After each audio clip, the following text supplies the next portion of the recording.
Greetings, everyone, and a warm welcome to another edition of Marketing the Invisible. I'm Tom Poland, beaming out to you from Little Castaways Beach in Queensland, Australia. Joined today by Mike Michalowicz. Mike, g'day, very warm welcome, sir. Where are you hanging out? Good day. It's a pleasure to be with you. I am in New Jersey, right outside New York City this afternoon. Okay, Eastern. So you've just gone 5 p.m. over there, just gone 7 a.m. here tomorrow. Last night was great, by the way, Mike. You're going to love it. For those of you who have been hiding in a cave and haven't heard of Mike, he's an author, speaker. He's an all-round advocate for small business owners and the entrepreneurial adventure. He has one of the most interesting websites you will ever go to, which is because it's different, and Yes. we're going to get to that. But Mike's a guy who walks the talk. He's all about being different, and that is the title of our little interview today, How to Get Different. Mike's going to share with you how to do that in just 7 minutes. Mike, our time starts now, sir. Question number one is, who's your ideal client? So my ideal client is small business owners. I call them micro enterprises. These are companies that do less than $1 million US in revenue and are in an underdog position, meaning they don't have the experience or the background or the network for their business, and they're in the fight to grow a business. Right. That's my people. Right. Perfect. Under a million, small, micro, US.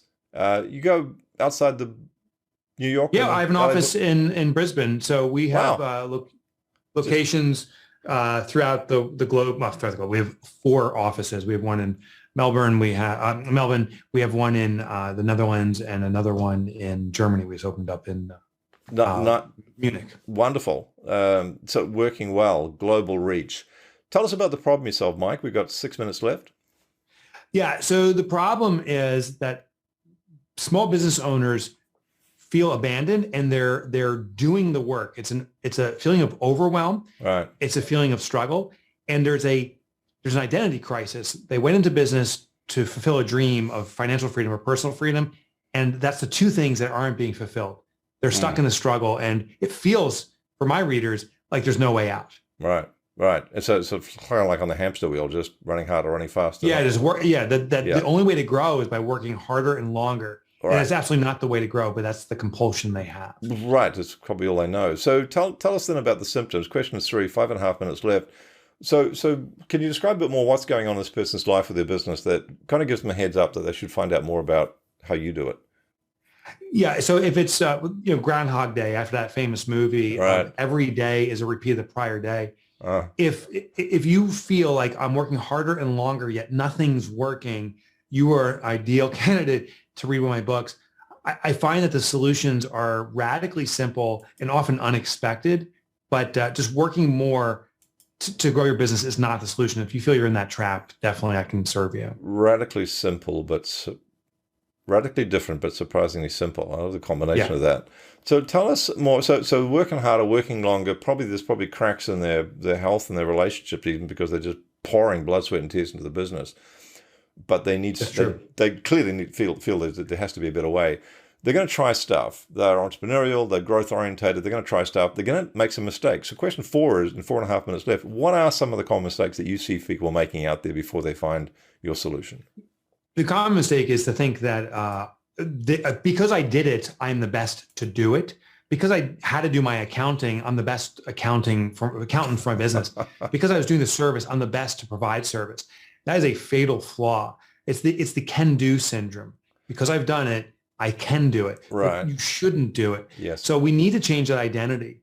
Sadly, the term entrepreneur and business owner have become bastardized to hustle and grind, meaning if you're going to be successful, you got to work harder and longer, and we're absorbing that. Yeah. So don't fall victim to believing that you're the best suited to do it. I would argue the number one job of an entrepreneur is to provide jobs, not to do jobs. Oh, beautiful. The number one function of an entrepreneur is to provide jobs, not to do jobs. That would make the world a better place, including the life of the entrepreneur. Let's go to question 5, Mike. Question, 3.5 minutes left. One valuable free action. It's kind of like a top tip, a step in the right direction. It's not going to solve the whole problem, but it might get folks started. Yeah, I'll give you something that I think can cause a radical shift, and it's one word. Call yourself a shareholder. That's the word, shareholder of a small business. We call ourselves entrepreneurs and business owners. Like I said, there's a perception that means you have to do the work yourself. But a shareholder of a business doesn't do the work. They collect profit and they render opinion. I own stock in a large company. I'm a shareholder. I give strategic direction through votes, and I share in the profit. We are all shareholders of our own small business. Maybe we even own 100% of the shares. Therefore, our responsibility is to render opinion and collect profits. Empower others to do the work. That's the provider of jobs, but act as a shareholder. That term, that identity will be significant in the shift of your vantage point. Well, it could be massive because I know that where we look is where we go. So if we're looking, and funnily enough, the body and the mind seem to follow the vision. So every single time, and it's awkward. I call myself a shareholder of small business, and people look at me like a deer in headlights, like what's going on? Right. But I have to explain it and re-justify it to myself and act consistently with it. And that further imprints it into your own mind that this is your reality. That's correct. Beautiful. All right. Thank you, sir. 2 minutes left. Question 6, a valuable free resource. Where could we direct people go to find out more about what you do and get more ideas from you? Yeah, I think you'll find great resources there. It selfishly serves me too. I invite people to go to mikemotorbike.com. There's a lesson here too. Yes, My name is Mike Michalowicz. No one can spell that name. I actually found out I was pronouncing it wrong from someone from Poland. But Mike Motorbike is a mnemonic technique. It's simple and easy to remember. And at my website, of course, I have free resources. But I think you'll find that's unique is all my books, the impact chapters are available for free download. So not the fluffy stuff, but the stuff that will change your business. You can get any of that stuff for free and see if it serves you. Very clever. And mikemotorbike.com. And this is a classic example of how to turn what some people might perceive to be a negative, people don't know how to spell your surname, into a positive, like finger-licking good chicken, right? Right. All that fat stuff on your fingers. All right.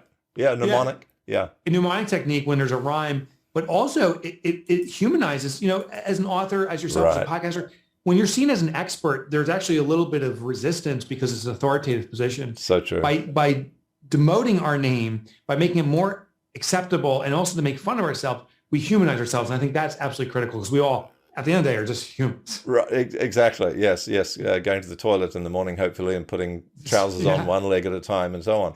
That's right. Thank you, sir, for that humanity, touch of humanity. 40 seconds left. Question 7. What's the one question I should have asked you but didn't? What do clients want from us most? And what do they want from you most?